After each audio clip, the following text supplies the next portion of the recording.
Levers. Now, as we spoke about the bar position, you've got to realize that levers work directly in conjunction with your bar position. If your bar is at the forward position, make sure they're not too far down, because that'll put a stress on your wrist that is not necessary, especially going downhill. By adjusting the lever absolutely perpendicular to your elbow at most riding angles, obviously you can't have it at all riding angles, that's probably the ideal position. I personally prefer the lever to be around about there. So when I'm riding in that position, everything is straight. If I hit the rock hard, it won't bounce my wrist forward, won't create damage. Or if I'm going down a steep hill and my butt's way on the back of the bike, it'll be like this. My wrist is at an angle that is very, very prone to injury. So always make sure they're in the middle. Don't ride like Ricky Carmichael. He rides with them like that. They're actually up like that. Why? Because he's doing supercross. And they're always in various positions, so they're not going down a steep downhill like that, or steep rocky downhills. So don't watch those guys and think that's where the lever is. Typical off-road, levers there. Where your handlebars are, levers there. That's normally your best and most neutral position and safest. Lever set up is absolutely detrimental to any bike. If I get on any bike, no matter what make, first thing, where are the levers? Whereabouts are they in conjunction with my index finger or the two fingers I use for my brake? Are they close to the pivot point, or are they close to where the actual cylinder is? Because wherever that is the closest to, that's going to give you almost a better feel for the brake. The clutch, you always use two fingers. I always use two fingers, most people will. These two fingers here.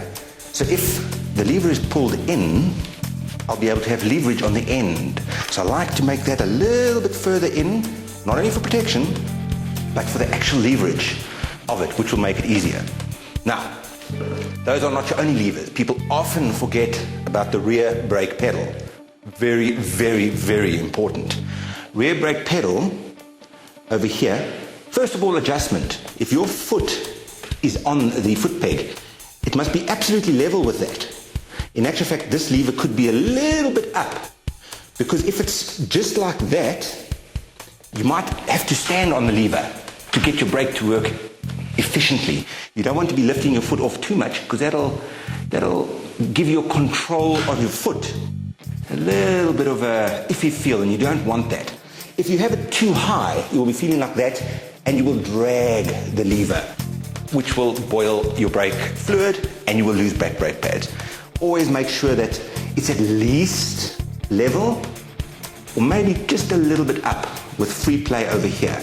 The adjustments are made, and make sure you always have that free play, because if you're riding in tight and twisties and your foot happens to rest on them, it'll boil that oil very quickly, and you don't realize your foot is actually resting on the brake lever, therefore putting heat through the oil and boiling it, and you will lose your brakes. So just remember that if it does happen, grab your camelback, stop, turn around, and put some water on the disc and the actual caliper. It will release it instantly. You will find you will go into the corner and you'll have no brakes, and that does release it instantly. Now, in the same way your brake lever works that way, your gear lever on the alternate side. If your boot's like that, the lever must not be under it. This is only logical, because you can't be putting your foot up like this. You won't have control of your bike. You want your foot to be at a strong position at all times. Lever exactly perpendicular to your foot, and perhaps a little bit above. In trials riding, we normally have it a little bit above, because it gives it more space in between the rocks, so that the gear lever doesn't hit. If it's too low, it'll hit and either put you in gear or break the lever. So have it a little bit above. Therefore, it gives you the opportunity to use it freely and also be out of the way of rocks. Make sure you adjust that gear lever. Often I see bikes, the gear lever sitting like this next to the foot peg. Not right. Not right and not cool. Make sure it's level or a little bit above. To adjust the lever, take your KTM spanner or whatever spanner for whatever make bike you do have. Sockets work the best. Try not to use a ring spanner or just a normal half moon spanner. They tend to strip your bolts. Do the loose adjustment there, take it to the other side.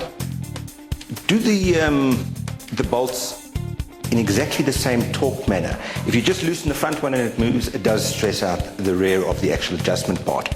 Take the lever. You can see the lever is in that position there. I personally do not like it.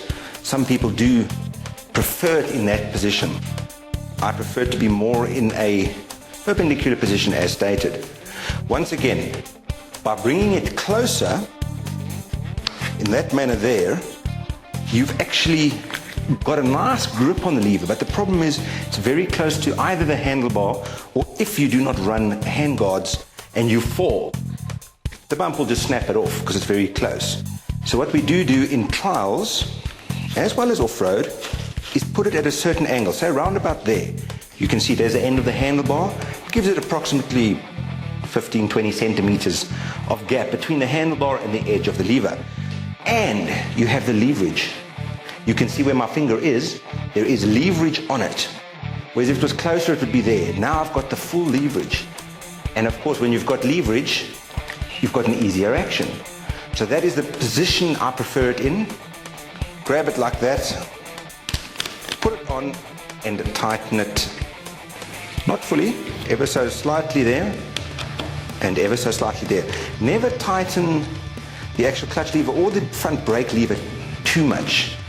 In a fall, if you do not have a handguard, you will want it to bend like that. It must just be able to turn in the event of a fall. Because if it's too tight, it will just break. And you do not want your master cylinder breaking or any part of it. That'll end your ride. So just tight enough for that, but not too overly tight.